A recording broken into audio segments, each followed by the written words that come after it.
Hello guys, welcome to back our classes. तो आज हम पढ़ेंगे कक्षा 8वीं का प्रश्नावली 5.3। जैसे कि आज अपन पढ़ चुके हैं, निम्नलिखित संख्याओं के वर्गमूल ज्ञात करने में इकाई की अंक की क्या संभावना है। तो पहला क्वेश्चन क्या कह रहा है, 9801। पहले इसका निकालना है। सबसे पहले देखिए वर्ग और वर्गमूल समझ लीजिए क्या होता है। तो जैसे यहाँ पर वर्ग दिए गए हैं, 1 का वर्ग 1, 2 का वर्ग 4, 3 का वर्ग 9 दिया गया है, 5 का वर्ग 25, 6 का वर्ग 36, इस प्रकार से वर्ग दिए गए हैं। तो जैसे 1 का वर्ग 1 है तो 1 का वर्ग का वर्गमूल क्या हो जाएगा 1। अब 2 का वर्ग 4 है, क्या है 4 है, 4 को अंडर रूट करेंगे तो 4 किसका वर्गमूल हो जाएगा 2 का।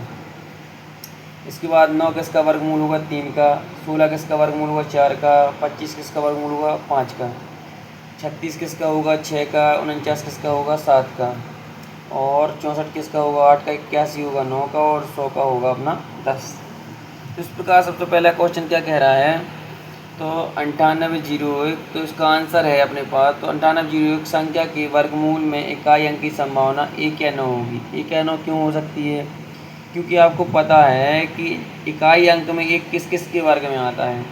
जैसे 1 के वर्ग में देखिए यहाँ पर 1 आया है वर्गमूल में इकाई अंक। इसके बाद देखिए और किस में आता है 1 अपना आ रहा है 9 के वर्ग में आ रहा है 81 में, 9 नाम 81, 81 के वर्गमूल में क्या आ रहा है इकाई अंक क्या है 1 है।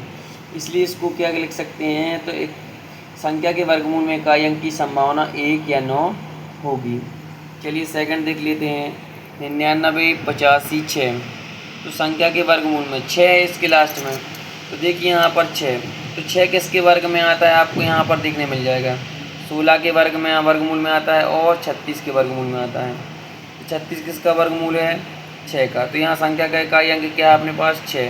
तो 6 के वर्गमूल में 36 आता है, उसका इकाई अंक क्या होगा 6 होगा।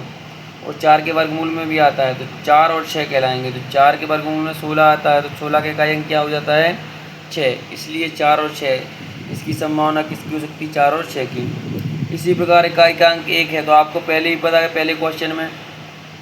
तो इसमें संख्या के वर्गमूल में इकाई अंक की संभावना 1 या 9 हो सकती है होगी। यहाँ पर 5 है, तो 5 किसके वर्गमूल में आता है देखिए ज़रा, यहाँ 5 इसके 25 के 5 के वर्गमूल में आ रहा है 25। तो 25 के जो वर्गमूल रहेगा वो क्या रहेगा, इकाई अंक उसका 5 रहेगा। क्या रहेगा 5। चलिए अब नेक्स्ट वाले क्वेश्चन को देखते हैं। नेक्स्ट क्वेश्चन है अपना, बिना गणना किए वह संख्या बताइए जो वास्तव में पूर्ण वर्ग नहीं है। तो आपको बिना गणना के कैसे बताना है, तो आपको इसे ऑलरेडी हमने बता चुके हैं कि यदि किसी संख्या का इकाई अंक 0 1 4 5 6 और 9 होता है तो वह पूर्ण वर्ग संख्या होती है।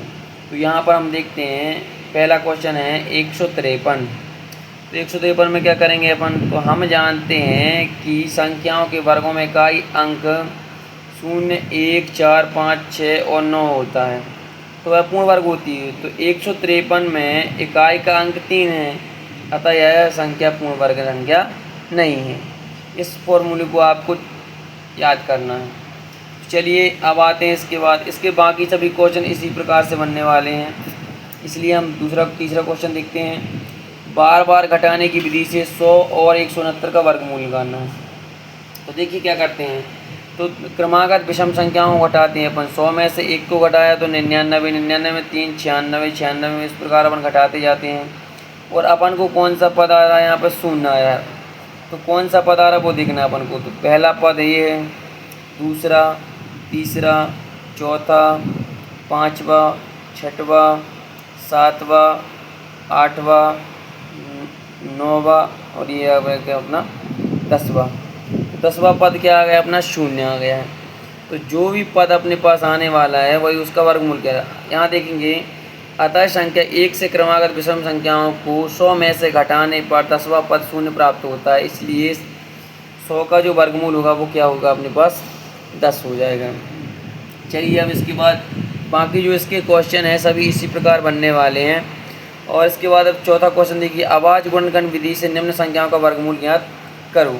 तो सबसे पहले क्या करना है, 729 का वर्गमूल ज्ञात करना है। तो वर्गमूल अपन पढ़ चुके हैं बेटा एलसीएम। तो 729 का अपन को वर्गमूल निकालना है। देखिए इकाई अंक क्या है इसका 9। तो 9 और 2 कितना हो गया 11, 11 और 7 कितना हो गया 18। तो ये का इनका जो अंकों का योग है, यदि आपको विभाज्यता की परख ज्ञात है और आपको पता है कौन संख्या किस संख्या से विभाज्य हो रही है, तो आप उसको आसानी से कर सकते हैं। तो यह 3 से विभाज्य होगा, इस प्रकार 3 दूनी 6 बचा 1, 3 चौके 12 और 3 त्रिका 9। फिर 3 से कटेगा 3 8 24, 3 एकम 3 81, 3 से कटेगा 3 दूनी 6 बचेगा यहाँ से 2 3 7 21, अब 3 नाम 27, 3 त्रिका 9, 3 एकम 3। चलिए इसकी मल्टीप्लिकेशन लिख लेते हैं।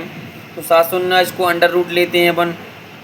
अंडर रूट लेने के बाद देखिए इसकी जो मल्टीप्लिकेशन है वो निकाल लेते हैं। मल्टीप्लिकेशन देखिए क्या है इसकी, 3 गुणे 3 गुणे 3 गुणे 3 गुणे 3।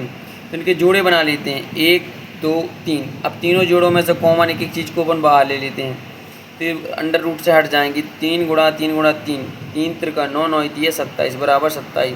तो 27 का जो वर्गमूल है वो कितना है, 729 का जो वर्गमूल है क्या हो जाएगा, 27 हो जाएगा।